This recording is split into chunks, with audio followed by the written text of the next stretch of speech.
We're going to call to order the Effingham County Board of Commissioners meeting this June 1st, 2021. It's 5 o'clock p.m. I ask everyone that they would please rise to the invocation given by Commissioner Burdett, and please remain standing for the pledge of allegiance to our flag. Heavenly Father, we want to thank you today for all you do, Lord, for the protection and the guidance and the paths you light for us. Father, we're just depending on you so much, Lord.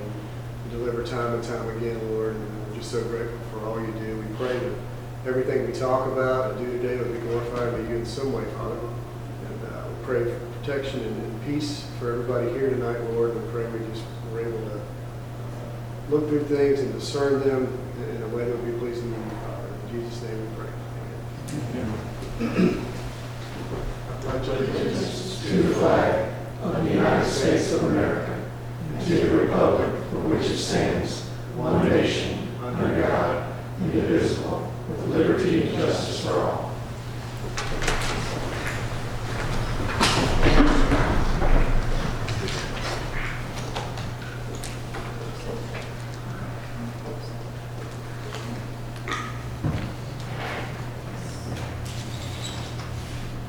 Down to item number 4 for agenda approval, consideration of a resolution to approve the agenda. And I believe we have one additional item tonight.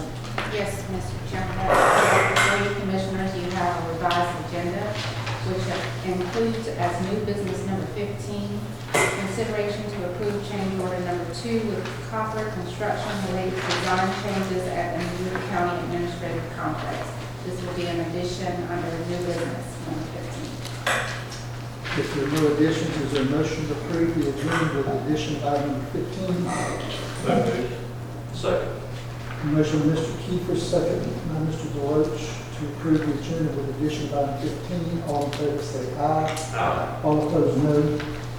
Hearing none, it's approved. Minutes, consideration to approve the May 18th, 2021 work session minutes and the regular commissioner meeting minutes. Any corrections or additions to these minutes noted from the commission? Motion to approve. I'll make a motion to approve both sets of minutes. Second. Motion by Mr. Lowe, second by Mr. Kiefer to approve both sets of minutes on May 18th, 2021. All in favor say aye. Aye. All opposed, no. Hearing none, it carries. Mr. Chairman, if we can just note for the record that Yes. Commissioner. For the record, Mr. Lowe was not here, so he did not vote on that as well. He's not here in attendance tonight. Thank you so much. Okay, welcome our public tonight. Too loud. So it's good to have you here, though, and hopefully anyone who is by line. Ask if you make comments for what part of the agenda item that be the agenda only, and limit those comments to a couple of minutes. If you would, come to the microphone if you speak and state your name, and we'll have it for the record. All the documents for this meeting are located at our clerk's office and also on the Board of Commissioners website, so we hope everyone's had a chance to review that and prepare for this meeting this evening. With that, we'll move into our consent agenda, and I'll read the consent agenda items, which there are 7, so look just a minute. Item number 1 on the consent agenda is consideration to approve to renew the agreement with the City of Lincoln for the use of an inmate work detail for a 12-month period. Item 2, consideration to approve to renew the fire service agreement with the City of Springfield for a 1-year period. 3, consideration to approve to renew the agreement with the City of Springfield for the use of an inmate work detail for a 12-month period. Item number 4, consideration to approve to ratify and affirm an acceptance of award for a Cultural Regional Commission at CRC, Area Agency of Aging, mini grant. Item 5, consideration to approve to renew the memorandum of understanding with the Effingham County Board of Education for the use of schools as disaster shelters. Item number 6, consideration to approve the memorandum of agreement with the Department of Homeland Security and U.S. Citizenship and Immigration Services. This is USCIS for systematic alien verification of entitlement, SAVE, related to determining immigration status. And last, item 7 on the consent agenda, consideration to approve to renew the communications tower lease agreement with the State Properties Commission for antenna receiver space on the county tower located at the transfer site on Courthouse Road. Do you have a motion to approve the consent agenda? Make a motion to approve consent agenda as read. Second. Motion by Mr. Burdette, second by Mr. Keeper to approve the consent agenda as read. All in favor say aye. Aye. All opposed, no. And it carries. I do have finance and county management, one thing regarding what we just approved, the contract that I talked about earlier today. I don't know if you've already talked about that directly, for the inmate. Yes. It's 6 years old and we've had the same number. So we probably, I believe our officer cost probably has gone up. So we need to make a note and make sure in the future that is adjusted appropriately each year. That's correct, and so we're going to have to during next year's re-up, we will account for our personnel cost changes because that's essentially what their reimbursement I is. figured you've probably already got it approved by then, everybody's agreed, now we That's right. slow down the work change, but I think it probably need a few thousand on the table, probably to do that. So just want to get that on the record so they're reminded. All right, then we move into new business. First item of new business is public hearing. The planning board recommends approving the application by Chad Zipper as agent for Ernest Zipper to rezone 4.5 acres out of 107.64 acres located on Hodgeville Road from AR1 to B3 to allow for a storm water basin to service an adjacent commercial project, map number 417, parcel 1 in the second district.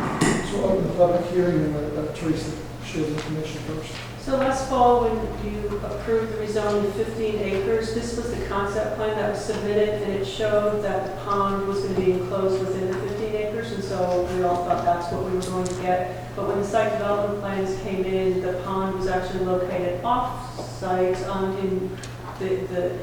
it had been moved over, and it was they were showing it in the land that we know to be zoned AR1. So in our review, That was me. that isn't something we can accommodate in our ordinances. AR1 land can't accommodate commercial uses, and there was some stormwater issues anyway with it being off-site. So we talked to the applicant, and they decided rather than move the pond back into their currently B3 zoned acreage, that they would just rezone additional acreage, and that's all this is. This is just really adding a few more acres to the 15 you approved already, so they can make their pond where they want it, and will be satisfied with the zoning and that it's within the same parcel of land. Is it one parcel? That's my question before we get Is to it two separate parcels or one parcel? You know, it hasn't been recorded yet, so they could just Put it in. put it in one. They could put it in one. Do we need I'm just to saying make, it's part of the project. They couldn't develop it without the pond. do we need to make that as a condition, not for the zoning, but for the building of that detention pond? I don't know. The question we have is if somebody buys the lot with the warehousing or storage on it, We'll keep it. and then somebody else buys that piece of property, not realizing that they're required to keep that in detention for that property, so they start filling it in, or doing what they can legally do, and then we've got a problem with it. I've no problem with the design, I think it's an excellent solution. I just, do we need some kind of condition that they'll combine the two parcels? They have the option to do that, if you want to add that condition. We didn't include that as a condition. I just added. Yeah. I don't see why. I mean, I've Well, seen development, actually- well, any residential subdivision gets subdivided and the detention pond gets usually deeded to a homeowner or something. Right, But there's this- also some that have That- regional detention. But again, I I guess the question becomes, and you might help us with this, Lee, don't. because that's a good point. We do have detention ponds and subdivisions subdivided that's not attached to the other properties. Is there some legal notation on the deed that's going to show this is restricted to a detention pond, so that if I were to go out and buy that property, think, hey, I got B3, It's not wetlands, I'll put some dirt in there, don't build it. If the business is sold, I mean, that's got to go with it. We had this 10 years ago when there were tax sales, and I believe some roads and Right. detention ponds were actually purchased Yeah. at tax sales. Well, actually, I did include the conditions that we applied to the 15 acres, and then this might be the solution. I remember the number one being the above referenced parcel should be zoned as conditional use for the purpose of a mini storage only. No other uses in B3 are allowed, and that was something that the county attorney came up with as a stipulation for when the 15 acres was zoned. So I applied that to this as well, because it's going to be part of the greater project. That maybe solves the I problem. don't think so, yes, because I think I could come in there and put some dirt, put me a storage unit there, since it's limited to storage units. Yeah, how big is the detention pond going to be? How much is it going to cover? What's going to be allowed? Let's put it It's that way. proposed to rezone 4.5 acres. Yeah, they're asking for 4.5 acres. That parcel's 4.5 acres. I have it. And how big is the pond going to be on 4.5 acres? So it's taking up the whole thing. Yeah. That's one of my questions, why is the pond so large for 15 acres? It looks rather large for a 15-acre tract. It's the tension, maybe shallow. Yeah. And I think there's some, well, it's not wetlands, right? And what was that? It's not like retention, I would say detention, which is, detentions are often shallow detentions. This would have been a great time to get this property entirely zoned properly now with the new changes. I'm not sure. That's the big one.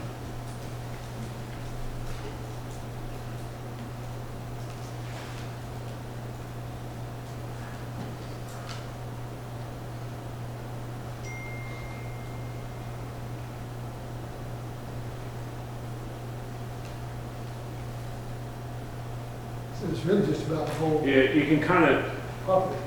if you look at this, you'll see this is actually the pond. This is the existing wetlands. And so,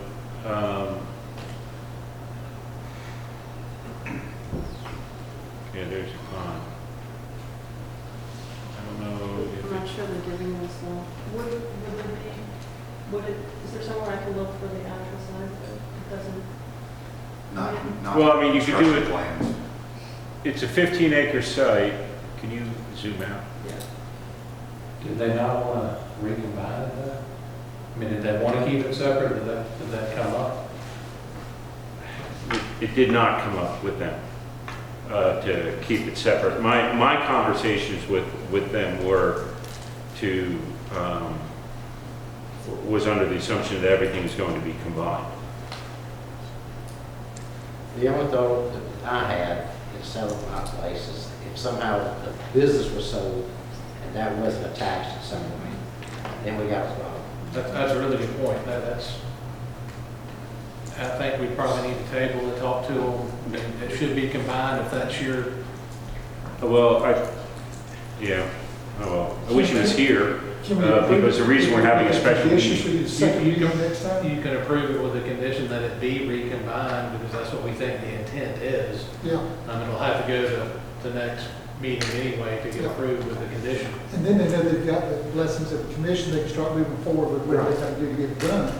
But we know that we can stop it if they don't do it. Well, Is that good? All right. I mean, they gotta know it's not approved until that second reading. Correct. But So- they know that there's no opposition to it if we go and do the first reading tonight. Okay, We just had that condition of combining it. okay. All right. With that, I'm going to see if there's anything from the public that want to speak for this. Anyone speaking against this rezoning? Okay, seeing no one speaking from the public, I'm going to go and close the public hearing, see if there's any additional comments. If there's not, then I'll ask for the motion to approve with the added condition from the board that the this parcel be combined with, we need to note the other parcel in this motion.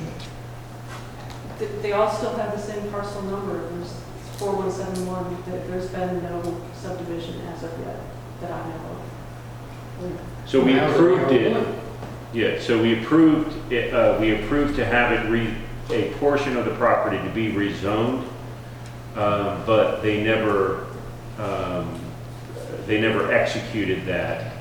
And Oh, so, they've never subdivided, so when Yeah, so they they never subdivided subdivided this it. acreage, yeah, they've already got approval for one of them, it's still not platted yet. that's right. So when they subdivide and plat that, they need to include this entire B3 as one parcel. That's right. All right. Need a motion to approve that the developer must combine in one parcel all of the B3 property approved on this larger parcel.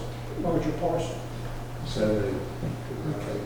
Which you can note in the minutes is parcel number, what's the parcel number? 4171. The subdivision of parcel 4171 for the two B3 zonings must be combined. Okay, that's the condition. All right, I have a motion from Mr. Floyd, is that right? Okay. Well, you say it, and I'll say Was it Mr. Burnett? Mr. Burnett made the motion. Did you make the motion, Mr. Burnett? Well, Mr. Floyd made it. We're gonna have clerk so confused. Yeah. Mr. Floyd, you making the motion I made the motion. with that condition, and then you second, Mr. Burnett? Mr. Burnett second. Okay. All in favor of approving this rezoning B3 with the recommendations listed in the motion plus the additional change when the B3 is subdivided, it will be one parcel. All in favor, say aye. All opposed, no. And it carries. We'll say the second reading to the next meeting. Thanks for helping us with that, Lee. Item number 3, public hearing consideration to approve the first reading of the 2021-2022 fiscal year budget and budget ordinance. What we're going to do now this time is open up a public hearing to see if there's anyone that wants to speak to the budget. It's been publicized and presented. We're going to save the discussion from the board, if that's okay, with the presentation during our 6 o'clock workshop on this. And if you have any public that wants to speak, but be true to this time frame that it listed it as the third item. I'm going to go ahead and see it. Is there anyone tonight that would like to speak to the budget in this public hearing we just had? We'll also have another opportunity at 6 o'clock if you hang around. See no one desiring to speak on the budget, and we'll close the public hearing. We'll do the item number 4. Under new business. This is a resolution, consideration to approve a resolution, and it's number 21-033, to adopt the 2021 fire fees.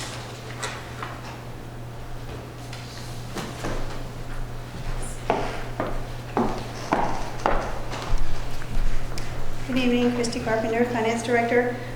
We are asking the board to review some changes to the fire fees for this coming year. You will see them in your staff report in comparison. The fees requested or recommended are residential to be $120 per year plus 1 cent per square foot. Multifamily 1 to 4 units would be $120 per year plus 1 cent per square foot. 5 or more units would be $80 for each additional unit plus 1 cent per square foot. The commercial rate of 5,000 square feet or less would be $330 per year. 5,000 to 15,000 would be $555 plus 0.022 cents per square foot.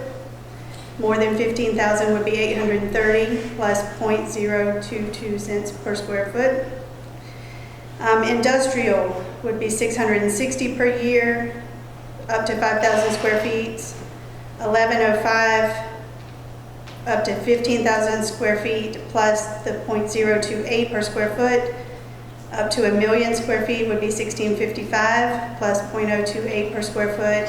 And more than 1 million would be $30,005 plus 0.016 per square foot. A solar farm, $42 per acre, and vacant parcel would be 0.105 cents per acre.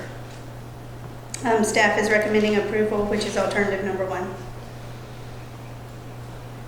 Okay. So why are we doing this? Are we in a deficit position or fire stations and everything, trying to we're not making budget in that area? We are not. Right now, if you look in the budget for '22, the fire department is using all of your premium, your insurance premiums that come in. All of that goes to fire. Along with this year, they're using $1 million of fund balance, and I think it's around $200,000 in transfer from special tax. So in order to get us where we need to be, we need to increase the fees gradually.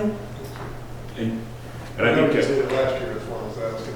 We did. And I think the overall goal between fire and water and sewer is to try and get us closer so that we're not using funds that are normally designated for roads and recreation. But And I knew we were there for water and sewer already, we're trying to balance that out, and I wasn't sure about the fire. yeah, and it's very similar. Been this way for a long time, trying to get just, yeah. And I think it's important to notice too, I've asked Clint to pull some rates of all the surrounding jurisdictions, and we are substantially lower than every single one of them on fire. And that's kind of why we build up that deficit. We're about, when it compares to Rankin, we're about half the rate of how Rankin charges on the residential side. That is, so where we get a predominant amount of our funds. And I think the reason for creating a deficit is that we have, it is because we are not keeping up with our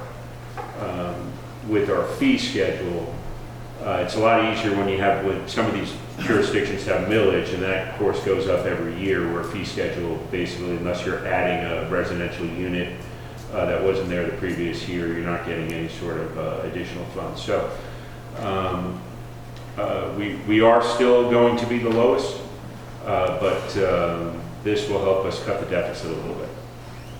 Well, I've had some conversations with several citizens, and I think we get caught up strictly on SPLOST and purchase of our capital, which SPLOST is a great thing. I tell people all the time that it's wonderful because we use a lot of those funds to help fund our equipment purchases with emergency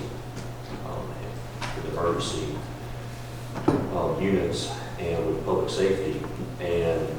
But this is more so, I mean, none of that goes to the operating budget. And that's what this will actually go to. Just a couple questions. Now, do other counties charge for the vacant land? I mean, vacant land, no structures? I mean, I know we've definitely got rural counties around us. Just curious on that. When I looked into it today, I know the city of Pembroke does and Screven County does. I believe Screven County's was $25 per parcel regardless of the size, which at this rate it would take about 2,500 acres to equal that. With that being said, a lot of our surrounding entities are actually millage based, which kind of would factor in there. So. How many, say in District 3, kind of the rural areas, I mean, how many brush fires do you think we respond to? You know, The exact number was going to float from year to year. It's been higher this year simply because it's been so dry. But a fair number of them do occur on vacant parcels, whether it's because somebody threw a cigarette butt out on the side of the road or fire gets across property lines. But we're going out there to these yes, sir. large tracts of land, and we're providing the service. Regardless of where the fire is, we do respond to them. Okay. Yes, sir. You know, part of the fire service is, you hope you never have to use it. It's having the brush equipment to put out the large forest fire that would save a lot of timber and so forth. I was asking Tim regarding how much this current fee of 10 cents per acre, it's like $19,000. So we're not getting very much. I have 40 acres of wooded land. I'm paying, what, $40? $4. $4. Pretty cheap to make sure my timber's going to be there 10, 20 years from now. So I'm not sure, this is my position, I don't know, I'm not sure we're charging it that, I don't know if we failed, but it's just, like, once again, running the county like a business. This is a real savings to our constituents. It provides protection for the timber. We hope they never have to use it. But we still have to have the brush fire equipment. We still have to have all the chemicals that we use and so forth. Orders or whatever we do. Digging equipment that we go out and, I guess we dig and whatever we do to break these fires up or rent it or pay for what. I know there's going to be cost with that type of fire. So I think we're going to look at that one so small, even increasing it wouldn't be much, a nickel. So I'd go to from $4 to $5. And we do pay Georgia Forestry. How much is that a year? We paid Georgia Forestry, I believe it's just short of about 23,000, and that was kind of the goal initially, was just to cover that, and we're covering So about. we ain't even started covering our own equipment. Correct. Essentially. Yeah, so if we did a nickel, we just about would cover the Georgia Forestry cost. Well, we've got the best fire rating today that we've ever had. I mean, we're, what, class 3, I mean, that's for commercial. 3.3Y, yes, sir. Yeah. Which means our constituents are saving more than the 19, 20, or even 23,000 we would get, 24 if we end up in a nickel. They're saving more than that. I feel certain insurance companies.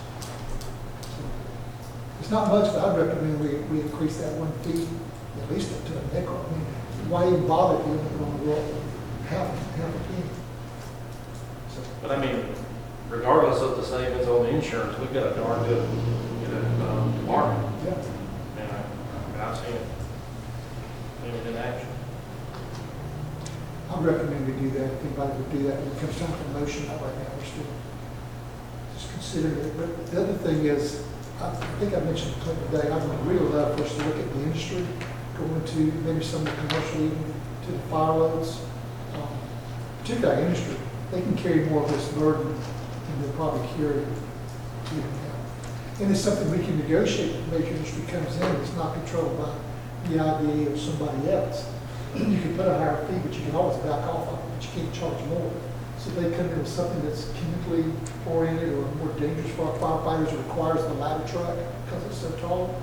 We have an opportunity there to at least look at that. So we're not going to restrict industry by putting fire loads in our fee. It would generate a lot more revenue for our fire department. We wouldn't have to pass on to our constituents. I imagine some of the equipment you got is just because you got to go 3 or 4 stories versus a residence. Yes, sir, the ladder truck, outside of commercial and industrial, they're not required, whereas we've got so much now, it's something we have to have. So we don't want to pass that cost on to our constituents. We don't want to make the businesses difficult either, but the industry is the best place. But we'd like to know that and give us some ideas of how that might look in future budgets. Did you say what the deficit is still, I mean, now, what we're dealing with? Your insurance premiums that are going 100% to fire is about 2.8 million. And then they need $1 million for fund balance this year and about 200,000 in transfers. So that'd be 1.2 million we're taking from Other areas. Other areas. It means we're not. It's about 110 from special taxes. 110. It's either coming from taxes or it's coming from So it's about 1.2 million deficit. If you take in $1 million from general fund and 200,000 from the special tax district, that means your fire department is coming up 1.2 million short.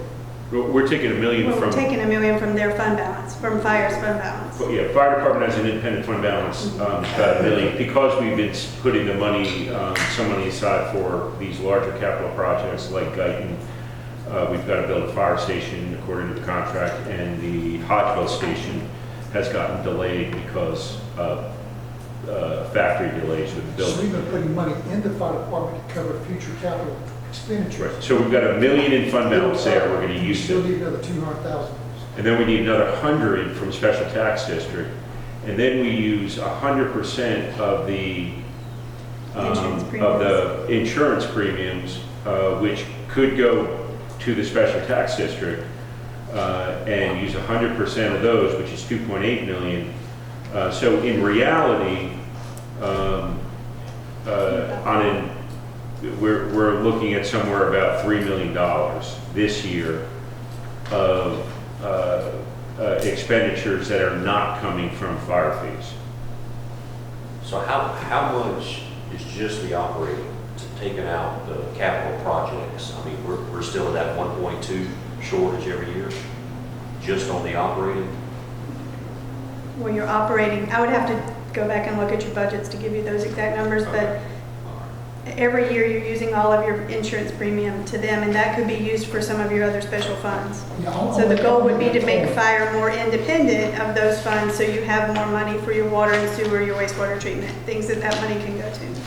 I'll make that point, so everybody says that it's on this board insurance premium. There are several things that you can spend it for that makes people healthier. Water and sewer is one, proper sanitation, garbage pickup is one.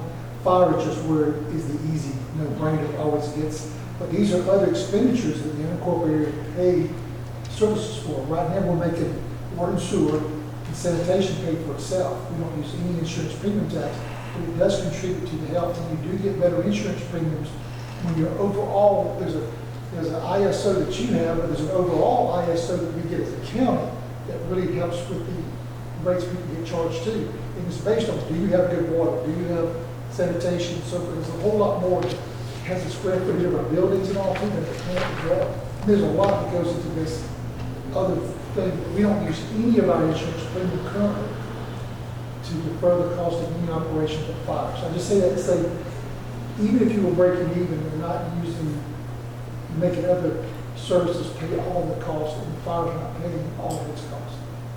Does that make sense?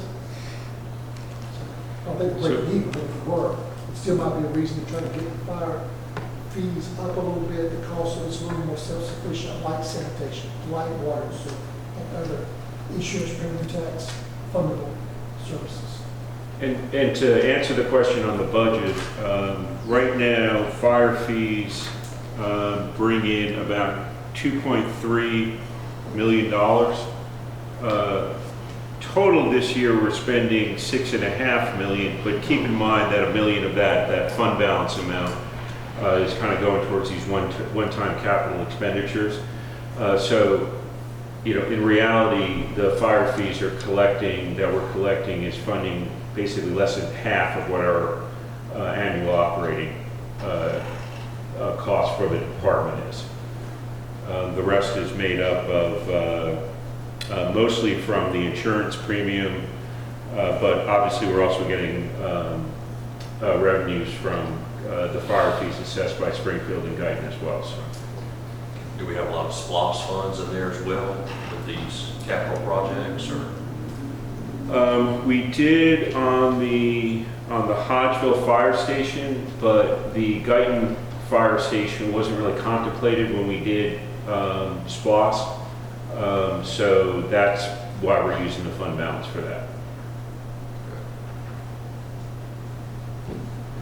We talk about this every year with the goal to try to get to where we're able to cover the operating costs. Yeah, I know we've been talking about it for 10 plus years. Just, since I've been in office. we've just, you know, We're we're slowly getting getting reluctant to increase fire because it's, but it's how you fund the fire department, how you pay it anyway. And a point two, okay. I was going to say, we have an idea what the current increases will generate in total revenues for the fire department, just roughly. It's about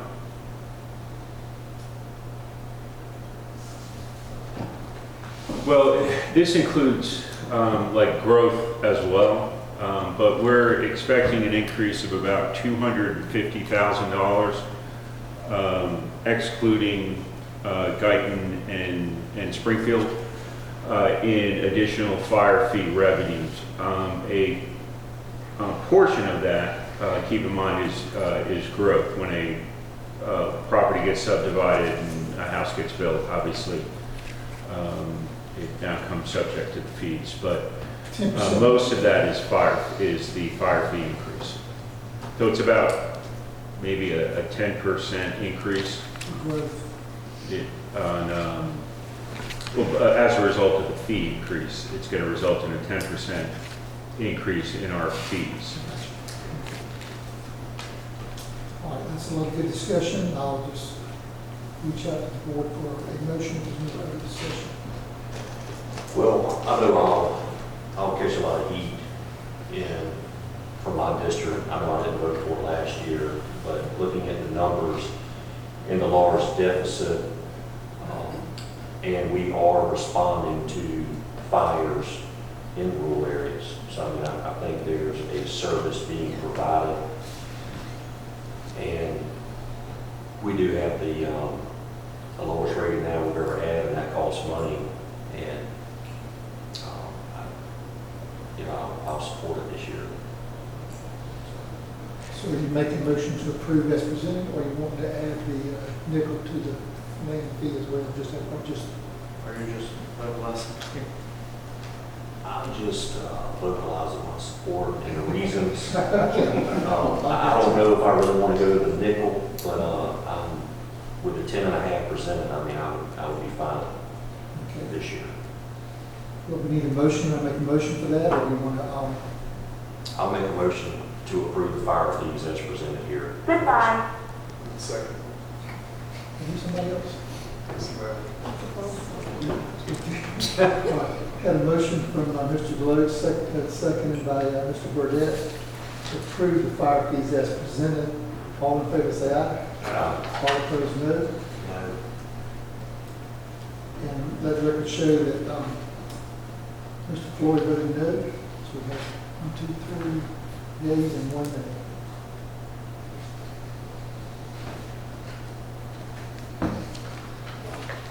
All right, it passes.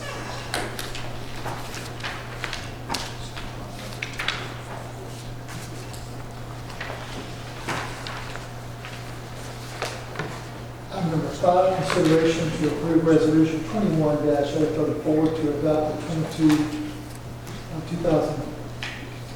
2022 census fees. I'll put it out in a minute. So this resolution is for your 2022 sanitation fees. The contract does allow for a 3% increase each year. So there is a slight increase in some of the recommendations. The base fee of $215 per year will stay the same. The additional trash card is requested to go to $115 per year. The additional recycle card to $65, and the elderly special school exemption staying the same. And sanitation service is fully paid by the sanitation fees. Staff recommends approval. Alternative number 1. Any questions or discussion?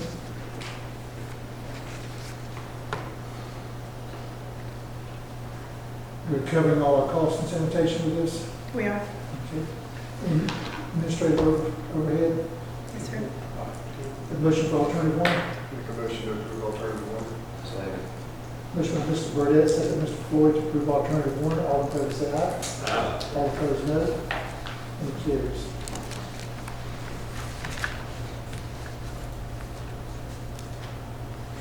Item number 6, consideration to approve resolution 21-035 to amend the Effingham County schedule of fees. So this request is for your water and sewer tier rates. If you remember last year, we brought to you phase 1 of the increase. We're trying to phase these in over 3 years to bring us back to where we need to be. So this request is for the second increase of 22 cents per tier, which is what we brought to you last year. This would increase the bill from about, on the residential side, it would be an increase of $3.61 to the average residential bill, and an increase of $45.06 to the average commercial customer's bill. Staff recommends approval, which is alternative number 1. Any questions or discussion from anyone on the board? Commercial part, why is it so much? So different? Their tiers are different. Their tier rates are different to begin with, and their consumption is usually a lot more. So their average consumption is larger. So that's why you're going to see the larger increase there. My bill's like $50, so what is it going to double? I guess that's what's the It depends on what you, 45 sounds like a lot, but if it sounds like a lot, but if it's the average bill is 450, that's a 10%. So what's the average percentage increase? 6%. 6%. My bill's $50. So yours should go 6%, should go about $3 or so.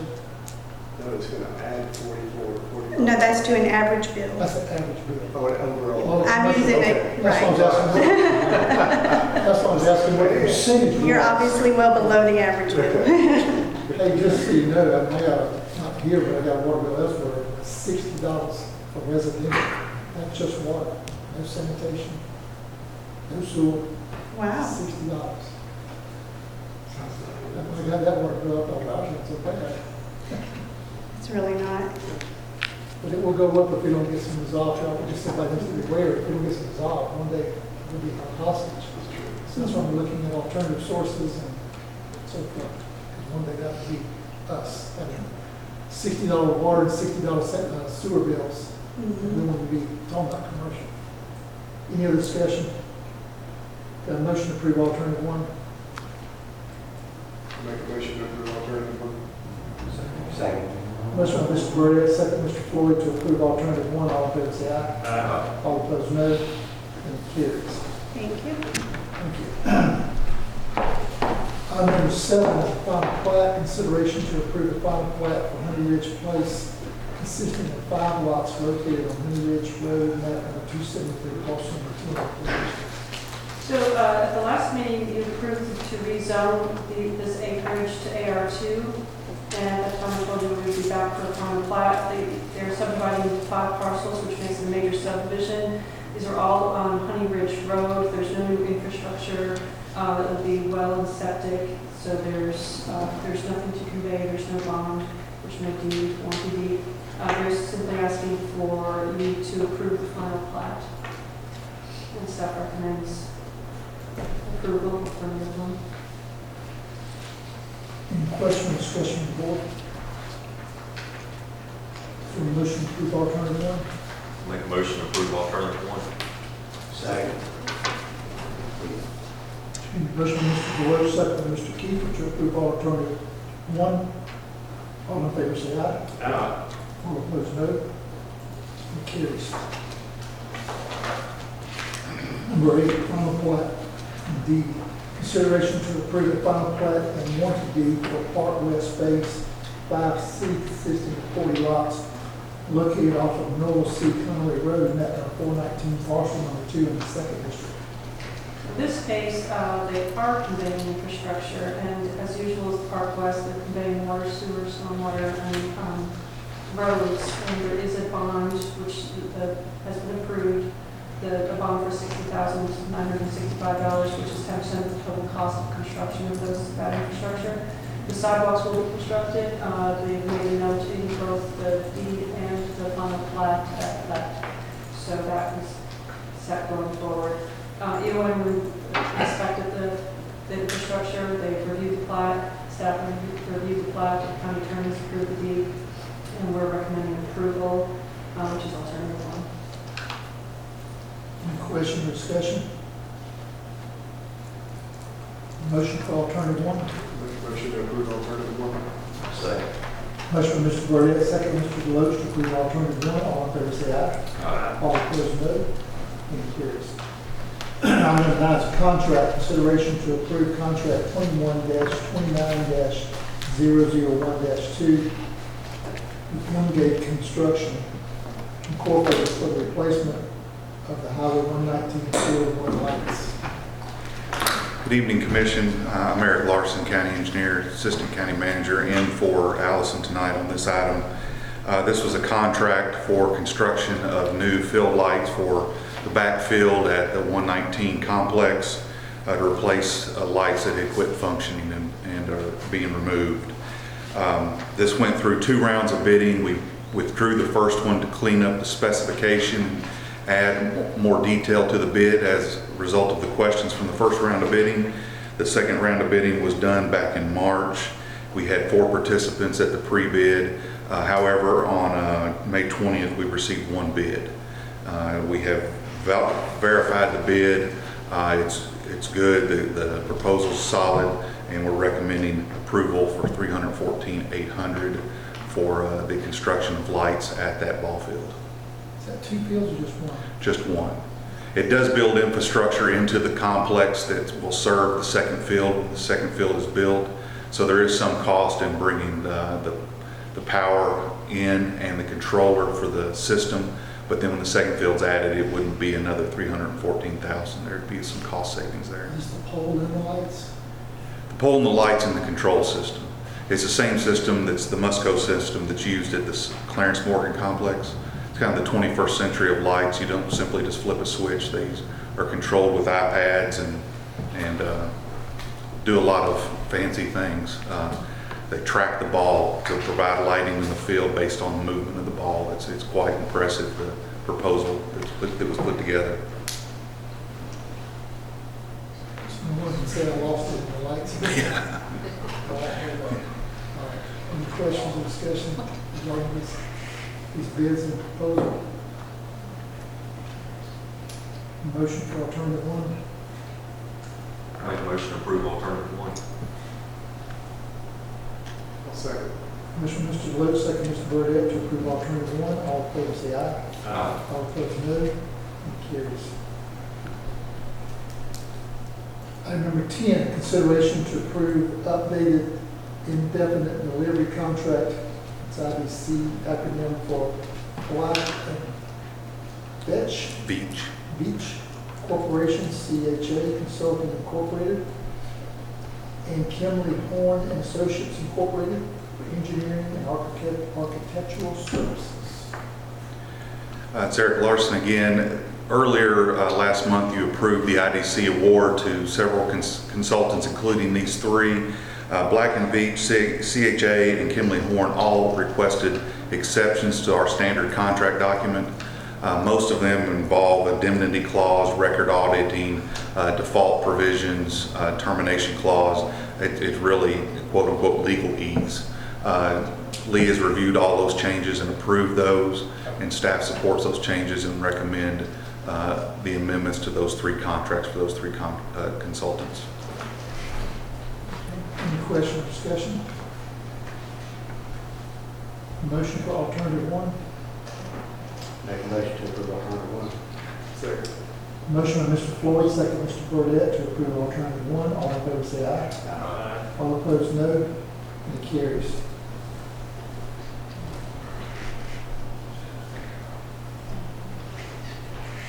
Item number 11 is a contract, consideration to approve contract addendums for Otis Elevators related to service at Pine Street and South Waller Street county facilities.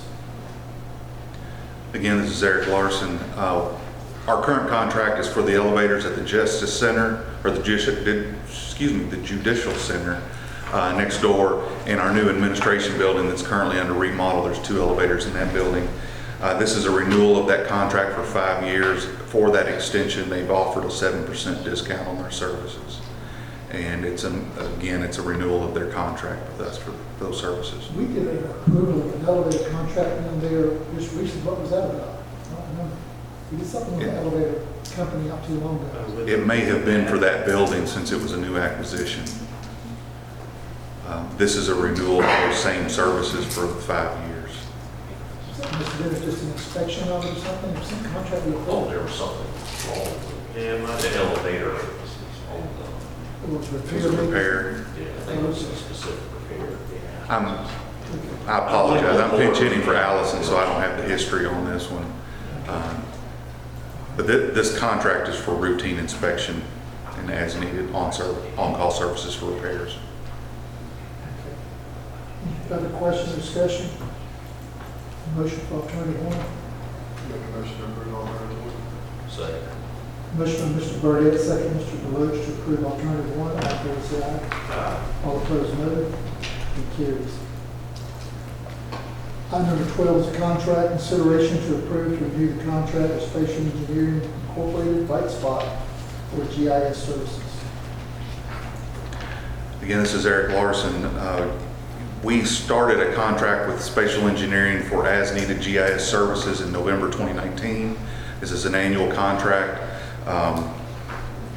It also includes the hosting and serving of our data on RightSpot, the web-based application, which is kind of it's a GIS product as well, but it's what we are serving up to the public and to staff. So this contract amount is for the annual fee of $4,800 for the software and the hosting services, and then $50,000 is the estimated and budgeted amount for as-needed services throughout the year. It's similar to what we're on track to spend for this fiscal year, so that same amount was budgeted for next year. And this is an annual renewal of that contract. Didn't contracting with them save us on licensing or something? Didn't we get rid of some licensing we were doing through Lisa or whatever it was? Yeah, had a meeting with the rep from ESRI, who holds that license, and essentially what came out of that meeting, and Chris helped facilitate it, was that you guys, because right now we have basically this all-inclusive enterprise license that gives us all the services we could possibly, that they offer. And so we went to them and said, we're getting, we're working with someone to get some of these services, so we want to strip down that license. Their response to us was that, yeah, we can change the term, strip out some of these things, but the end result, it will cost you more. And so, I mean, essentially, they do have a kind of a very tight control of this market. So it's a tough situation to be in, but we need those ESRI licenses. So, Is there for the Bright Spot? what? We have to have that for this new Bright Spot program? Well, we get functionality from the ESRI service that is outside of Bright Spot. So we will be using internally, and I think I give you all kind of a sample logins for it, so you can see what the end product is. Internally, we will be using the Bright Spot because it's a more dynamic system, and it's the end result is it's going to basically put all of our data, and that's one of the things this contract does, online. All of our as-built and water and so on and so forth are going to be scanned and put online in one location. But the GIS service, the database, all those shape files, etc., they all reside in this ESRI-based database that we still have to maintain. And we have to, it's basically take all of it or take less of it and pay more money. So there's never an opportunity in the future, ever not distant, to get rid of ESRI and just use Bright Spot? That we looked at doing, and it's because Bright Spot licenses ESRI, and so the risk becomes that Spatial licenses ESRI. That's the concern is that whether or not Spatial would be violating terms of its ESRI license. Basically, that resulted in us terminating our contract and then moving everything over to them. One thing that Bright Spot does not offer that we essentially have to offer is a public GIS site. And so the product we have from Spatial is really limited to a certain amount of users. And it's not open, you have to log in, it's not open to the public, where the public site, the ones we get off of the county webpage, that's an ESRI product. So, there are certain things that Spatial cannot do that ESRI does. So ESRI is the database, and Bright Spot gives us all these multiple layers that we wouldn't have otherwise. It's going to make us more efficient. That's correct. So Bright Spot uses the database that we create in ESRI to create Bright Spot. Spatial creates uses the data that we store in the ESRI database to create essentially the viewer, which is Bright Spot, so that we can have a better understanding and a better view and easier access to all this data. And it's not all served on Esri. I mean, the actual graphic files we're storing on our servers. It's the GIS shape files, the stuff that, we parcel how we parcel our plats out and so on and so forth. That's all done in Esri. It was my understanding we're gonna run that Esri parallel to this for a year and get rid of it. That's $30,000 savings, and the reason why we're going special though. Well, It's changed everything, it's doubling our budget, and we're using two different systems, one for the public, one for us. Well, on the doubling the budget portion of it, the bulk of what you're seeing right now is the physical scanning and essentially light. We're still getting caught up. Yeah, I mean, so Last year too. well, we have about 4 file rooms worth of documents that we have to, in the old annex, that we have to scan and index.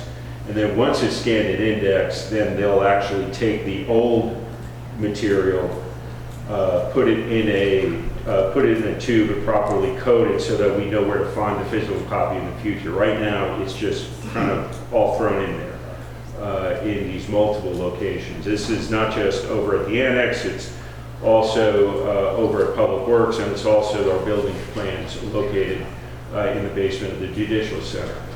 So most of what you're seeing right now is not really the licensing portion of spatial.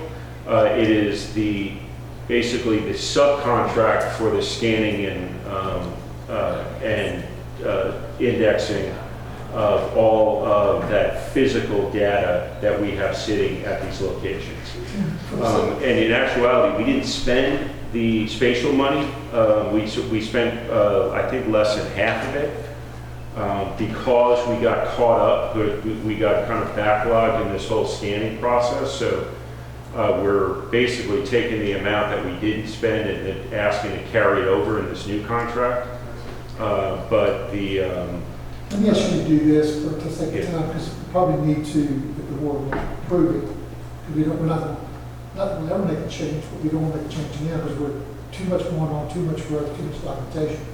But for our workshop and all this, whenever we go, I'd love to see what the enhancements are being provided by spatial, so we can see the benefit versus the cost once all this settles out, and make sure we're on the right track, showing us how these layers are helping, supporting you, Eric, and whatever. I think yes. it's only 30-minute.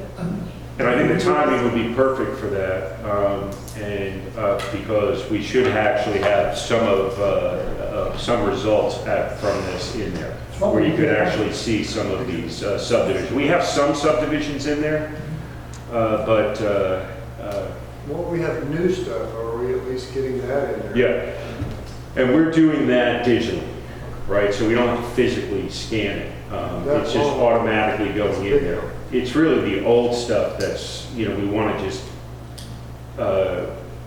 get rid of what we don't need, keep a digital copy of what we need, and then a physical copy of what we need. Because sometimes we'll have, multiple sets of plans for the same subdivision, and all we need is the aspects, right? And so this contract clears all that up. I think that sounds great. I think it would just help us to see what's the enhancement, why is it better to have this? Right. What's it producing for us, for engineers, time-wise? We visit that, and we'll know that going into our budget next year. Okay. Okay. All right. We have a motion for alternative one. Make a motion to approve alternative 1. Second. Motion, Mr. Lowe, second, Mr. Kiefer, to approve alternative one. All in favor, say aye. Aye. All opposed, no. It carries. We'll try to get a couple items in that we've done and go to our hearing workshop. Consideration to approve a proposal for spatial engineering for scanning and catalog services. Hello again, it's Eric Larson. So Tim just referenced this a second ago. This is a separate task order within that same contract. This is for the physical scanning of all of our large format records that are in storage. in a nutshell, they'll pick the records up, they'll scan them, turn them into electronic format. We have a naming system. They'll be delivered to us in electronic format. They'll take the original paper, roll it up, seal it in a plastic tube, and box it and have it ready for long-term storage and climate-controlled warehouse.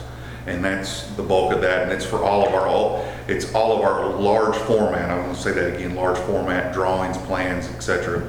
that Tim was referencing that we know of that are in storage. And that's what this contract is for. It's a one-time expense. Any questions or discussion from the board? Eric, is there a time limit or estimated time to be finished? with everything? 6 months. 6 months? Mhm. Any other questions, discussion? Motion for alternative one? Make a motion to approve alternative one. Second. Motion by Mr. Kiefer, second by Mr. Deloach, to approve alternative one. All in favor say aye. Aye. All opposed, no. Carries. Item 14, consideration to approve to award a notice to proceed to Alliance Consulting Engineering for engineering services to develop water and wastewater master plans. Again, it's Eric Larson. Using the IDC contractors that we were selected and contracted with, we sought proposals from them for a water and sewer master plan. Purpose of the master plan is to get a working document for our operational and capital improvement needs for the next 10, 20 years. It's a long-term plan. It helps us with budgeting and ultimately helps us with projecting rates. We received 4 submittals from Alliance, Black and Veatch, teamed with Hussey Gay Bell, another one of our approved vendors, Thompson Hutton, and WK Dixon. We reviewed the proposals. These were price and schedule proposals along with a proposed work plan, and ultimately selected Alliance Consulting Engineers in the amount of $195,000. And we would recommend approval of signing task order with Alliance. Is this using that new system you guys agreed to? Yes, sir. I gotta say, I love seeing these costs coming down and us being able to get these RFQs done and hit that lower number. And that's good. I didn't read them, but if you'll notice the schedule, we did this in about 3 weeks, which rather than 3 months, which was the whole goal, one of the Time, goals. money, everything is correct.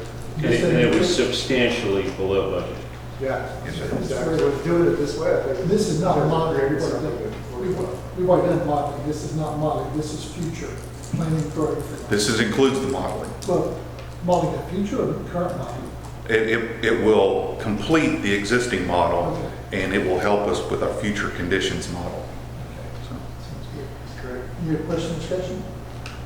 Make a motion to approve on line four. Motion, Mr. Burdette, second by Mr. Floyd. I'm sorry. Mr. Deloach, to approve alternative one. All in favor say aye. All opposed, no. You're trying to figure out how you got that motion. thank you very much. Thank you. Item number 15, and that'll be you. Yeah. Oh, that's me too. Consideration to approve change order number 2 with Copper Construction related to design changes at the new county administrative complex. Yes, sorry, I forgot because I didn't have it in my electronic packet. Yes, this is change order number 2 associated with the new administration building. This is related to construction changes, some foreseen, some unforeseen. They would include, and I'll just read through here real quickly, the addition of audiovisual equipment and installation of equipment, access control. It was converting, making some plant design revisions during construction and converting some space on the fly during our construction, as I mentioned. And then we had to relocate the water heater, something that was not anticipated, but as we got into construction, dealing with an existing building, things weren't always built per the design, so we've had to make a few adjustments.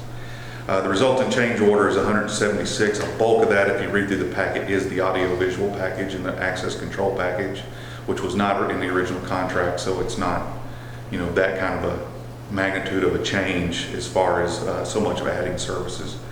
You see the timeline there. We did not add additional days of the contract as a result of this. This work is concurrent with other work that they were doing. Change order amounts $176,460.31, and adding to the revised construction amount from change order 1. It brings the project in at $1,143,262.81. And we're still on track for a completion date of August 21st, if not sooner. But we'll talk on August 20th about that. Questions or discussion? Motion to approve alternative, well, we don't have I didn't get one in front of me. Is it alternative 1? It is alternative 1. It's to approve change order number 2 in the amount of $176,460.31 and a time extension of no days. Okay. A motion to approve the contract change order 2 as read by our clerk. So moved. Second. Motion by Mr. Kiefer, second by the 2. I'll get Mr. Floyd this time. All in favor say aye. All opposed no. It carries. Okay. Thank you.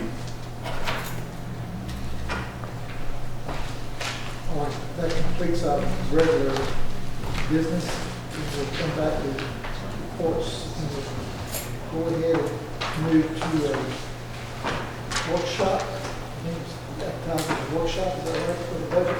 It's A work session. And I'll turn it over to our finance director. Walk us through the budget.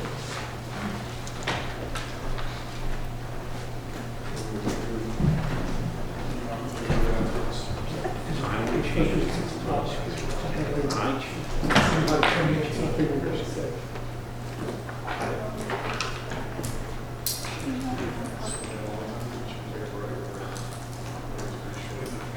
Christie, how long do you think we'll be?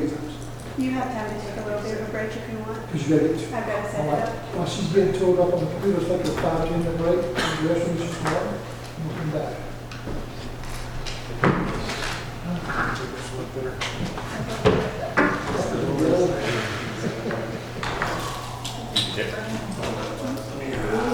Than the one you gave me? Somebody can switch it. She held the time.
Okay. So, okay. Gotcha. It shows up as squad. It's not really squad.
Well, that's why I'm glad we have this price.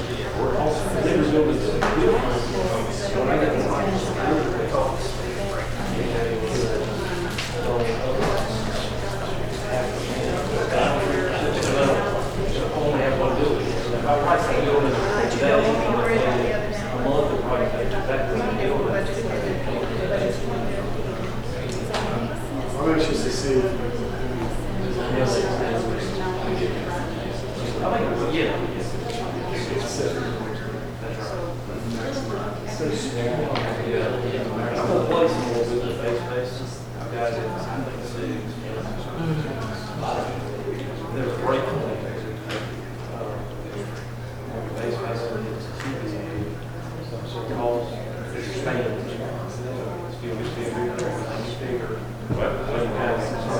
You start going back. So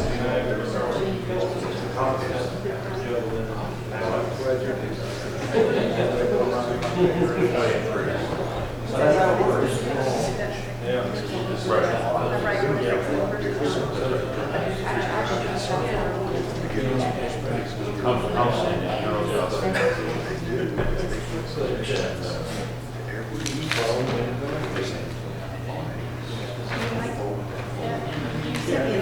I think it's simple. No, I think it's simple. But my only thing is pyramids, no worry.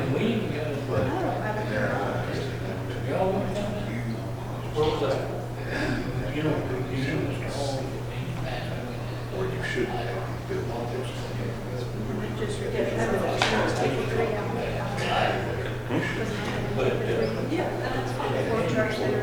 Yeah, it is.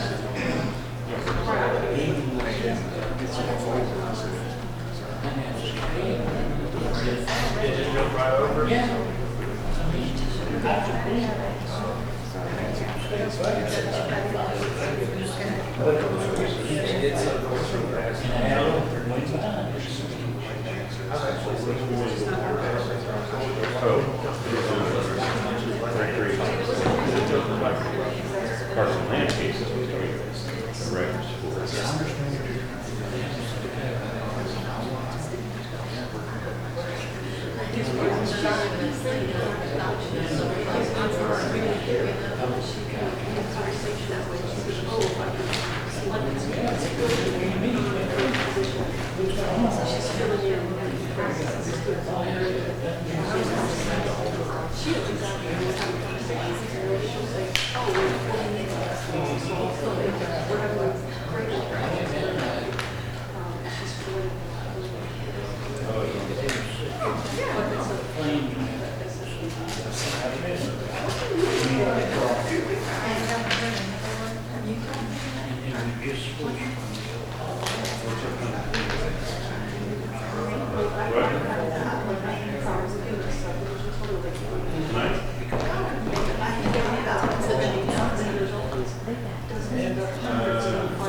I'll be here in January.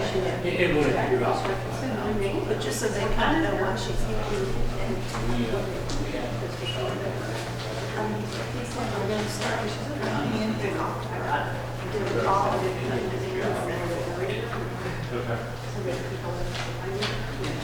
Never mind, Tim. Just turn back. Just never mind. We'll talk after your birthday. Yeah, how about that? I know you're so excited. Is this a while still? It is, 51. I didn't train.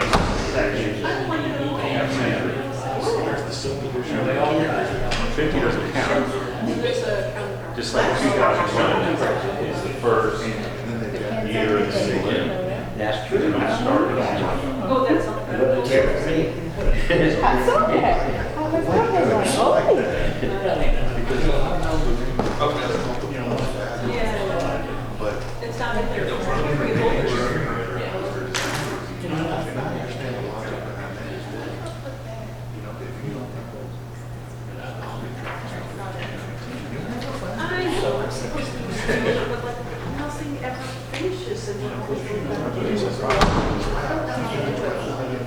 Seems longer.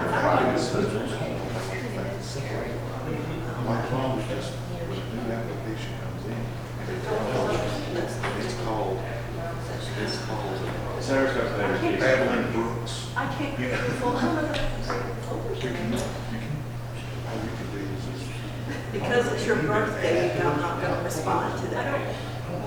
I have moved things over, like, when we close out. Oh, she's just not as seasoned as I I am, would try. but just wait. You might not have the right permission. I have one. Because I got one.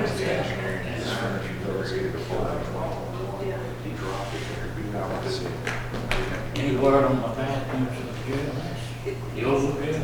It would have to be, wait, we did have, The city manager is supposed to talk to you. no, he has not called me, but someone, How about Reggie? somebody contacted me on, maybe not, wasn't this one of, no, Matt hasn't contacted me on it, I can't remember why this was, why this came up in conversation. That's what I was trying to remember in my head.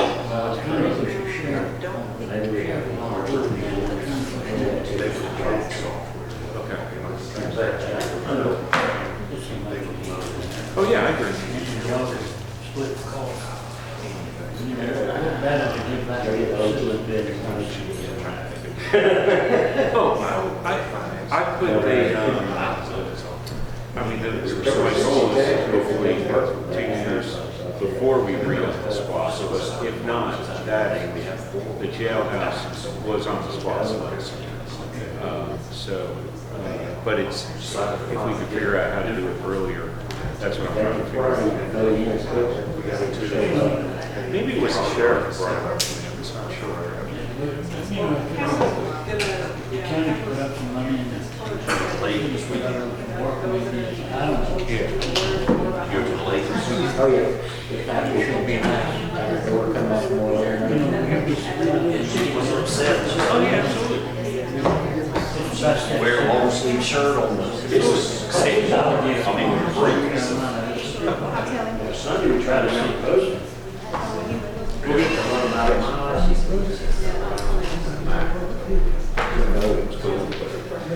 You, Mr. Jackson? Okay. You got it. Okay. You got it, done. We've all been through. It's a shorter presentation, but I won't even, waste my time on those. We've all been through it. Yeah, you've all been through it, right?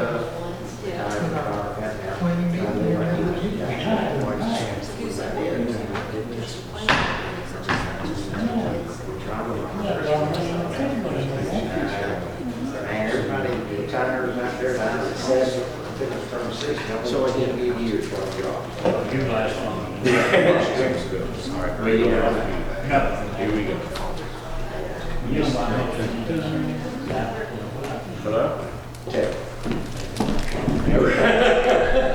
That's a good one. I don't remember that. That's something like. We moved to a new system. It'll hang on for 40 minutes. Pretty much yesterday. Which stinks. Yeah, just something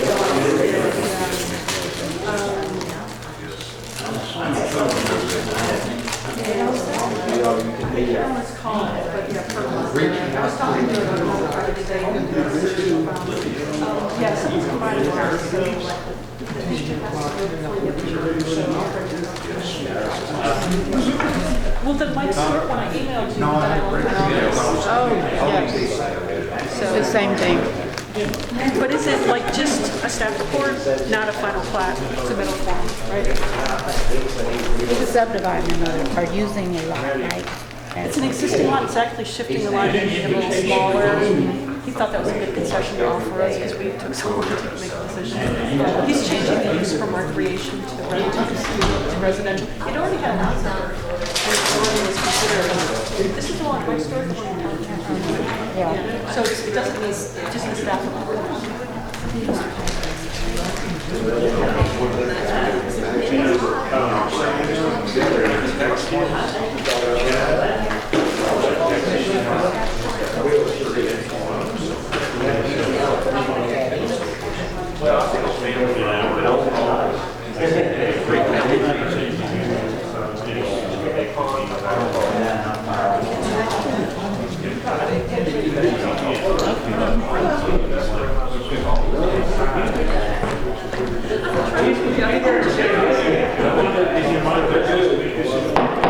And we've spoken about actually, reiterating, this is going on in the.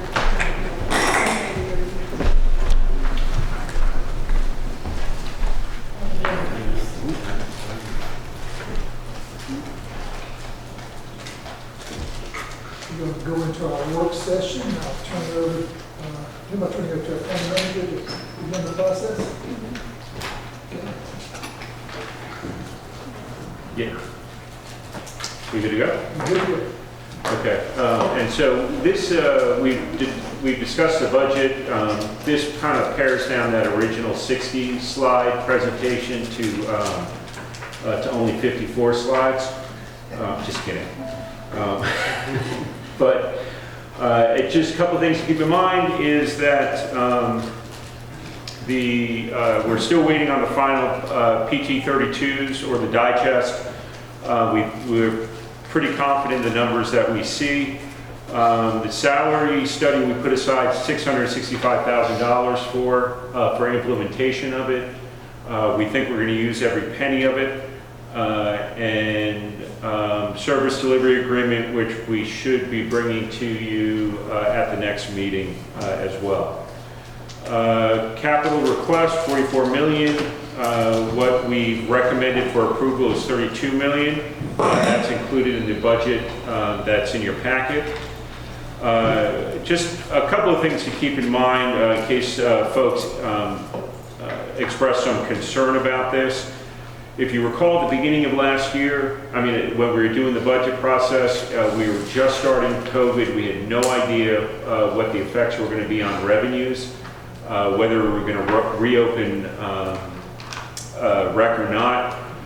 So our budget was extremely skinny that you all passed last year. And then once things started to reopen, we amended it to make up for all the additional revenues from recreation, and we did not have the negative effects of the revenues that we thought we'd have. So if you look at the comparison between last year's adopted budget and this proposed budget, it'll show a 16.63% increase. And that's because you're doing from a skinny pre-COVID, pretty skinny, we didn't know the effects of COVID budget, to a regular budget process, but you really need to look at the amended budget, and it shows a 6.46% increase, which is roughly the growth in the digest. Positions we're going to be requesting approval for. 3 positions were added this year that are going to carry over. Those were in the sheriff's office. We've got some additional positions in judicial services. Most of our positions are public safety, and that is mostly EMS. We're adding a 12-hour shift. We have 2 IT tech personnel added as well. We're budgeting to use, and as you know, we budget conservatively, to use $228,000 of the fund balance. The hope is, as normally is the case, that we don't end up using that. SPLOST, similar situation with a few add-ons on here that when we adopted the budget, we really thought there'd be some negative effects on sales tax, and there was not. This is how we're looking at SPLOST funds for the upcoming budget. Some of these, keep in mind, we have put aside funds in previous years to use for projects like roads and water and sewer. And now that we're using that fund balance in SPLOST because projects are coming into contract this year and will be under construction. You'll see a very large figure under water and sewer. This is where we account for the American Rescue Plan funds, or some of them, roughly $5 million and change of them. We've got about $3 million and change of carryover funds from previous years, as I just mentioned, going to water and sewer projects. And then a bulk of the American Rescue Plan projects are going towards water and sewer. And this is where we account for them here.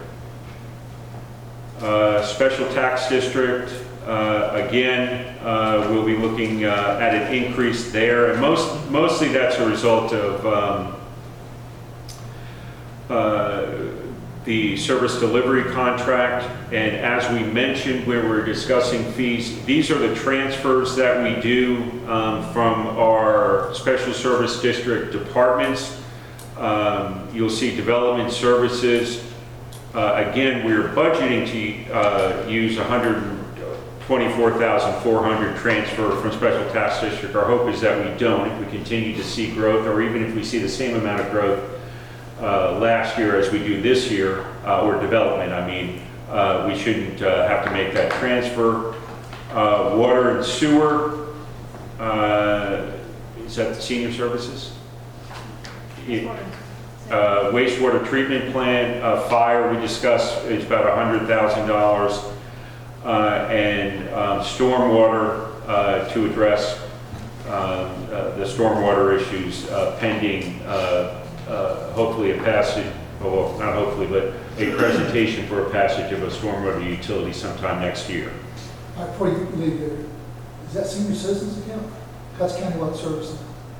What is it, SR account? Are we going to amend? Oh, senior activity It's their account. senior activities account. And we are not, that's not going to be, No, senior citizens is countywide. it's not going to be in the final budget, but when we presented this to you I got you. originally, it was in there and it's going to be brought to the general fund. Okay, she's going to be looking at the second reading, having that moved into the journal. Correct. Very good. And so after all those transfers out, this is how it breaks down. Public Works, the roads part gets to about $2 million of it. Recreation and Sports Management gets $1.5 million roughly, and about $750,000 goes to Parks and Landscapes. So this is a totally That's a good correction to our SDS agreement. If you take $129,000 we haven't taxed and incorporated it for, we don't in the future. Mhm. We get to use that over 10 years of this SDS, we get almost $3 million to relieve the burden on the incorporated area. That's great. These are what we're budgeting to use fund balance for. As I mentioned earlier, that we're budgeting to use $228,000 of the general fund balance. Whether we use that or not depends on how the budget performs. Notable ones on the list: fire. That really is using their fund balance for capital projects, particularly the Guyton Station. SPLOST we did go over. T-SPLOST, these are what we're projecting right now. And that's the money that we've already collected in the bond account. We've got some ARP and fund balance for water and sewer. And those, when we add together, are with the bond, because we're augmenting the amount that we have for projects that are sitting in a bank account because we issued a bond several years ago, and add those to the ARP funds, and you'll come up with the amount that we expect to expend next year out of fund balance. Millage, and this is kind of critical. We will be doing our rollback this year on M&O. So under normal circumstances, in the last 2 years that I've been here, we've had to do that press release that when we don't do a rollback, it's considered a tax increase under Carter-Burns. And so We will be rolling back the M&O millage this year. Hospital goes down a little bit. Roads and rec are slightly different, and this has as a result of the service delivery agreement. In order to get that flexibility to use general funds for our more flexibility in the use of our general funds, we've agreed to what's effectively a 2 mil rollback, or essentially the difference between M&O and what the unincorporated residents will pay is going to be 2 mils. Part of the difference is now, which is not this year, is that Springfield and Guyton will be contributing towards our recreation. Do you think we'll get the updated service delivery sign this month? I'm going to bring it for you for approval, and this is the document that was presented to me from Rincon. It may there was a couple of items that were forgot to put on there, unintentionally. So it's going to require for them to go back and approve it. But really, it's not a significant difference when it comes to Springfield and Guyton. So I imagine that they will approve that fairly quickly as well. Okay, good. And then the Rincon millage for Fort Howard has been removed. You'll notice in the budget that there's a new department, which is called the County Manager's Department. We've kind of done a little bit of a catch-all for the county manager, the assistant. Procurement is a kind of a one-person department for us, and so that will be under the county manager's department and receptionist. The T-SPLOS department is the way that we actually fund, the way that we're going to actually be accounting for T-SPLOS funds through the bonds.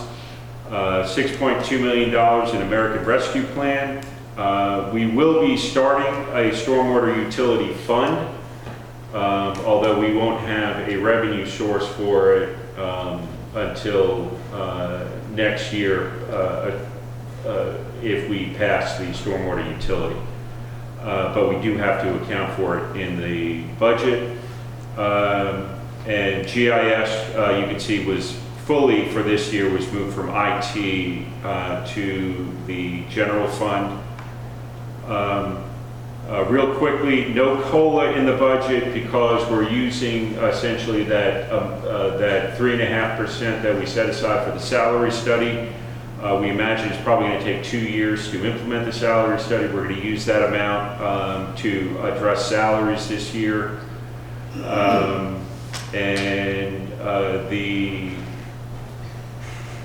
And all of these other items are items that that essentially we've gone over previously. There will be some change as a result of the vehicle program, but it'll just be on both sides of the budget. So it makes the budget seem a little bit bigger than it is, but it's how general accounting rules require us to account for leased vehicles. The current rate is 7.337, and we are looking at a 7.30. That's what the new one's going to Oh, I'm sorry. The new be.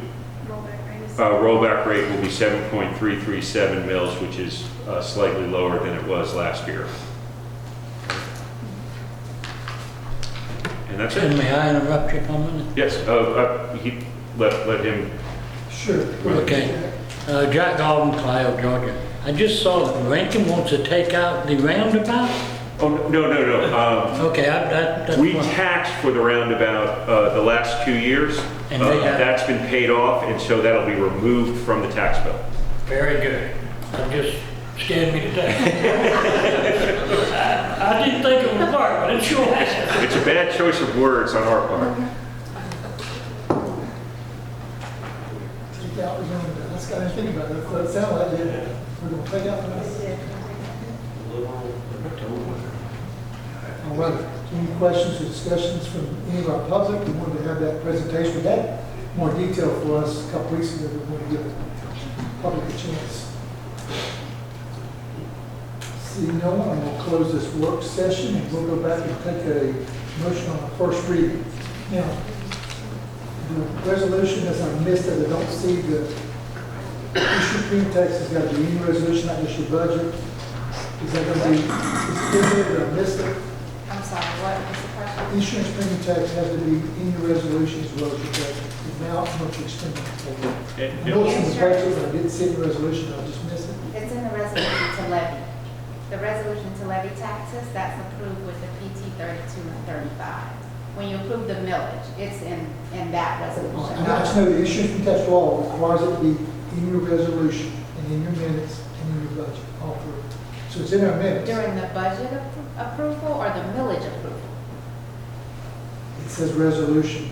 You're talking It is resolution to approved approve by the minutes resolution. is where to be, I mean, resolution to approve the, what do you call it, millage. That's where we usually put it. Right. Okay, and we'll show it there. Yes. Probably fine, as long as it's a resolution. I think that's okay.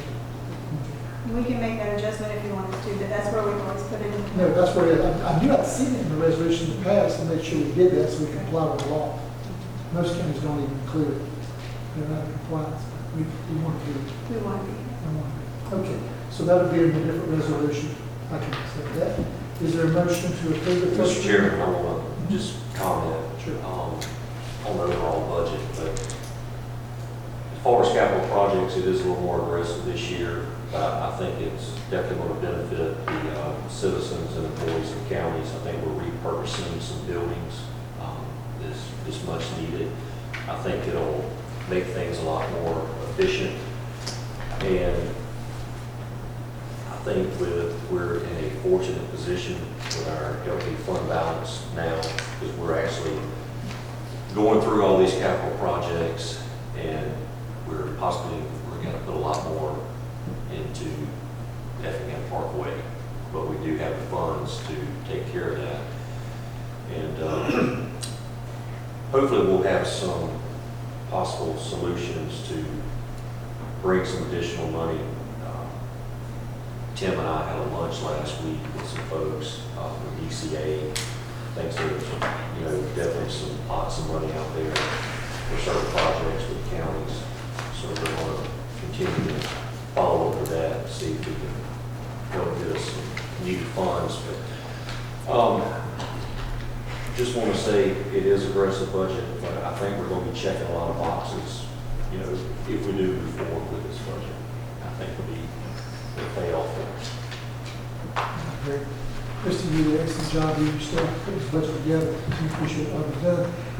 One thing Tim and I talked about, making the board aware too, we're using some fund balance, hefty capital projects, but it looks to me, we had this discussion, you and I, is there may be some funding we can be a little more aggressive with some of these roads. So once we get this budget approved, we get these T-SPLOS moving forward, one thing I've asked that maybe we can look at our workshop, can we do more in our ash roads and the road we know that needs to be done, it's at low ground, it's a full reclamation. There's some things we might can do just by taking a few of these $1 million in fund balance, and let's go ahead and give the citizens, but we need the other projects going, engineered, drawn, and designed, done. I get that, because we don't want to be slow about these additional funds that we've taxed for, but if we have those general funds, and I believe we do, we want to put that on our workshop agenda to see what are the key roads that we don't have included, that we can go back and do full reclamation with asphalt, and not just chip and seal. Comment on that? Yeah, I think, one thing we cannot fully account for right here, simply because it hasn't been approved, is what the total cost of Effingham Parkway is going to be, and that won't be approved by GDOT. We have an idea, but that won't be approved by GDOT until after we pass, after second reading of the budget. But yes, that's going to eat away some of our general fund balance, but I think we can put some of the excess fund balance to work. And I think, our goal is not to stockpile money that we don't need. It's to put it to work. And so if we are meeting our obligations on our fund balance policy, we need to we need to get that, use any remaining funds to address some of the capital issues that we've got in this county. Now, I'll say one more thing now, Hush. If you look at the counties around us, and I'm pretty confident this rollback, we have, if not the lowest, we have next to the lowest M&O budget, probably 10 surrounding counties. And last year I researched that, we were like either the lowest or next to lowest, and we're rolling ours back this year. With all these capital projects, with this growth, with the need for water and sewer, once again, I think this board and our finance and our management should be commended on what we are doing. Now we got to get it done. We need to see these projects be completed, and maybe there's 2 or 3 or 4 million that we could go back and look at some additional roads, and maybe in 2 years have our constituents really pleased with what they see the changes capital-wise, changing in the county. So it is a good budget. It is a lot to tackle. How are we doing on our project manager before we take this road? Talk about getting the project manager. Yeah, so the struggle we have right now is we have no place to put them. When we do the amendment for the budget at second reading, one of the changes we're going to account for is the project manager for half a year. And half a year because we'll be in the new building by then, and we'll have space for them. And a lot of these projects will be coming online at that point. And I don't imagine that person will run out of work for a very long time. And even if they do, there is some work that we're currently contracting out that they could be doing in-house. So I think it's a good investment. All right, any other question or discussion about the budget? We have a motion to approve the first reading. I'll make a motion to approve the first reading of the budget as presented. Second. Motion by Mr. Deloach, second by Mr. Burdette, to approve the first reading of our 2021 to 2022 budget. All in favor say aye. Aye. All opposed, no. And the first reading is approved.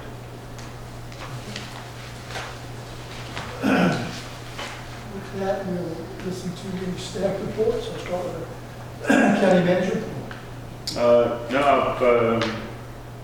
want to thank finance staff for all their hard work on this. I know it was a really tricky budget this year, a lot because of the different funds that we've never had to deal with before, and the amount of capital projects. So it was a lot of work going into it, and they've done an impressive job. Well done. I knew you had a union, but I gotta be honest, I didn't see it from the start. I'm gonna tell you, you have done an outstanding job. Where you got all your experience and your expertise, but it's been good use. Thank you so much. Anything from our clerk? Just one thing, Mr. Chairman, very briefly, received an email from Grant Herman from the IDA. There is a welcome reception for Governor Kemp being held on Friday at 1:30 at the mega site in Bryan County, the property that was recently purchased by the state. And I need a head count of those that are able to attend. I'll be out of town. We'll be out of town. I'll be out of town as well. Commissioner Eater? I'll be out of town. Okay. Roger, you got it? Let me get with the boss on that. Okay. All right. You'll be out of town? Okay. I'll go. Well, if that was, Yeah, the invite was probably do need to extended go, to you. but now it's really need to go.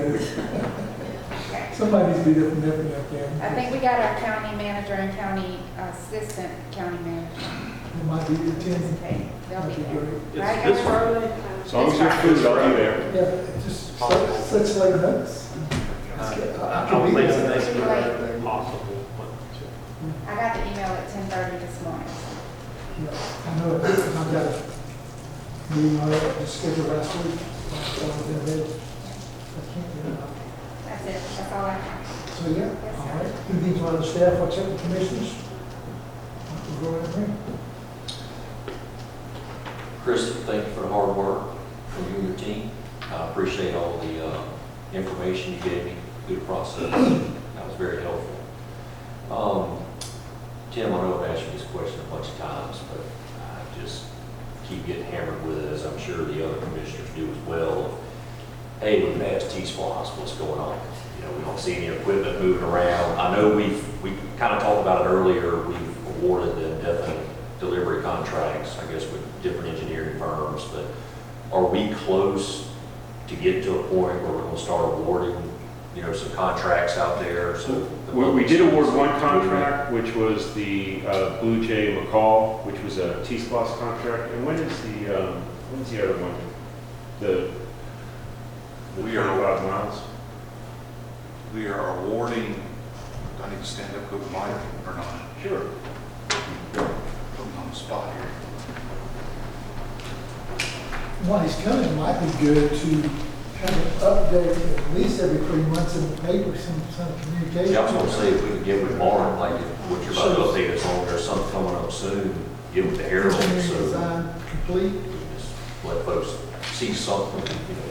Yep. Of course, the biggest project with T-Splosh is Effingham Parkway, and they led it, and I'm in the process of awarding it.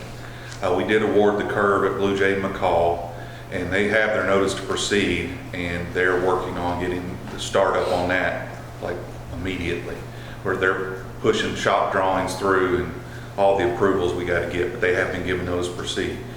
We will be awarding on June 15th, design contract for full depth reclamation on the ash roads, and we'll be advertising for our annual resurfacing, which we're putting all the T-Splosh projects that are asphalt resurfacing, hot mix asphalt resurfacing, and LMIG projects together, and those will be awarded. Those will be advertised this month. So that's probably a July award by the time July or August award by the time we get the advertisement out. The LMIG safety improvement grant that we got, you'll see that award on June 15th agenda as well. That's not T-Splosh related, but and I'm holding off on the master plan for stormwater. All these master plans in my head. The traffic master plan should be done in late July, early August. You're going to start seeing things advertised about public meetings on the master plan and the results of the master plan, seeking public input on the final document and comments on the projects that have been selected. We have purposely held off on awarding design for the turn lane improvements that are in T-Splosh for that reason, because this master plan is fine-tuning the recommended design changes to those intersections that are funded by T-Splosh. And so we're purposely holding off on the design work for that until that's done. But as Tim said earlier, come January, everything's going to be far down the road in design, and a lot of stuff's going to be in construction at that point. But right now, it's all behind the scenes in design. But I think the big one that we have the press release on is hopefully in July is the asphalt resurfacing, because that's about 25 miles of road, isn't it? Somewhere around there. It's about 25 miles of road, so it's going to be substantial. Yeah, so we're definitely get some ER mileage. Yeah. on that.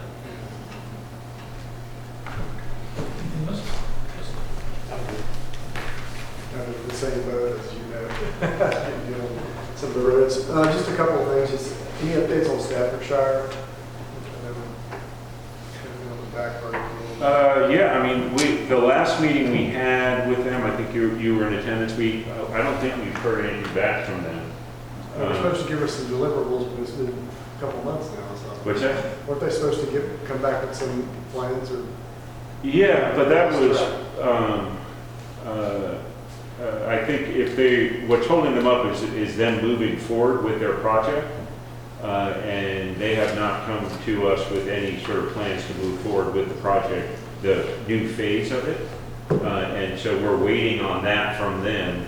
But we all have a agreed upon path forward for when they decide to pull the trigger on it. So, and real quick on McCall Park, is that June 15th as well? Yes. And that's June 15th. Okay. We'll see that on the agenda June 15th? Yeah. For That award. was my other question, actually. Because the last time you said it would be this one or that one. Yep, well, that's workshop. Do we have anything in the workplace planned for workshop? Yeah, and I was going to discuss it with you to find out whether there is going to be a fall retreat at Jekyll this year, and whether we wanted to wait till, is it September or October, first week in October, whether we wanted to wait till then or do something, or try and do something over the summer. It's entirely up to you. I need to know the dates because I'm planning to, it's my anniversary, and I'm planning to take my wife off the first week of October sometime. And I need to reschedule that. We hadn't made definite plans, but I do want to be part of the retreat. So do we know the dates of that? You mean reschedule the retreat, right? I need to schedule a retreat. My wife. As long as it doesn't coincide with school being out for fall break. Yeah, that's two things you want to make sure that it's. It is, Yeah, the first week in October, I think we're going to be planning September actually coming back on that second and third. So that would probably, if you're talking about the 6th, 7th, 8th in that area, just need to know. yeah, I'll send you out an email on that. I think I might have put it in a previous email that I sent to y'all, but, The dates of that fall retreat? yeah. I haven't seen the email yet, that's my fault. But, And that's through the chamber? Who's the yes, Chamber and I think the IDA sponsor that, like they did 2 years ago. I've also heard that Vegas has a really good program. Who? Vegas. Yeah, great rates. Probably is the cheapest. Same style as Jackson personally. I mean, if we're going to do cahoots with them, then we'll follow them. But I prefer staying, St. Simon's would go down that way personally. Either one works good. If they're going to do Jeff, I just assume not change rooms. If we could do that, it's nice to be able to just come in a day or two early. Right. Well, I'm sorry, it's the end of October. It's the 24th to 26th. Don't do it during the leaf season. We need to be in the mountains. When's the school? Is over again? Deer season too. It's Football not games. good. We don't have to do a connection with that. If the board is better, I'm not sure we don't need to meet before October. So Yeah, that's the length of the year. usually just do it in August. Would y'all rather just shoot for an August date? Everybody look at your calendars? That's fine with me, because I think as we've discussed here, by August, we're going to have a lot of this stuff kicking off, and probably a good time to meet sooner. August going to be tough. I'm going to have this shoulder tweak. We won't be able to do anything but sit there and come to me. Well, it's split every day. Yeah, I don't have a date yet either, so I'm gonna put it back to you and Stephanie to, you want to send us some dates one time, didn't you, or did you? Make sure we put every office meeting. Can you resend that email tomorrow when you get it with the dates that you're recommending? And I'm gonna, please, everybody comment on those dates and let's get this booked. It's not gonna happen. We've got 6 really busy people in the state of Maine County and stuff. So when you get that email, you'll respond back to Stephanie, the dates you can and cannot. 9th through the 12th is the holidays for the kids. October. It was like a Friday and a Monday, so it's that weekend. Well, Stephanie sent some dates out, send them back out. And if you want to add any other discussion tonight, that's fine. Just ask everybody to respond this week, if you could, before the next meeting, so that you can discuss that time frame, okay? Solid waste disposal plan, when are we going to get that to, in June? They're waiting on me, and they're waiting on some information I got to get from Neil. I got to go up to Neil Groover. Okay. Yeah, we're just getting them some final information. I would venture to say it would probably be July meeting. The time frame probably makes more sense. Probably second meeting, because we'll have the first meeting. Yeah, we don't have the first meeting, Yeah, so. I don't want it next week, because I'm not going to be at the next meeting. Next Okay. year will be, that meeting. Which one? Next meeting. The next week? Okay. I just want to make sure I'm here for that. I'm going to be part of that. Public hearing. 15th. Oh, and speaking of solid waste, what about, we're going to put out the dumpsters, discuss that briefly. Yes, I will get a date to you by the end of the week from Atlanta on that. Sounds good. Is there anything else of any business other than, we have a need for executive session? No, sir. Okay. Is there any other business this evening? I don't think we have any executive session minutes. I don't see any other business. If no one has anything, entertain a motion to adjourn. Make a motion to adjourn. Motion by Mr. Deloach to adjourn, second by Mr. Floyd. And Mr. Floyd, all in favor say aye. Aye. All opposed, no. We stand adjourned.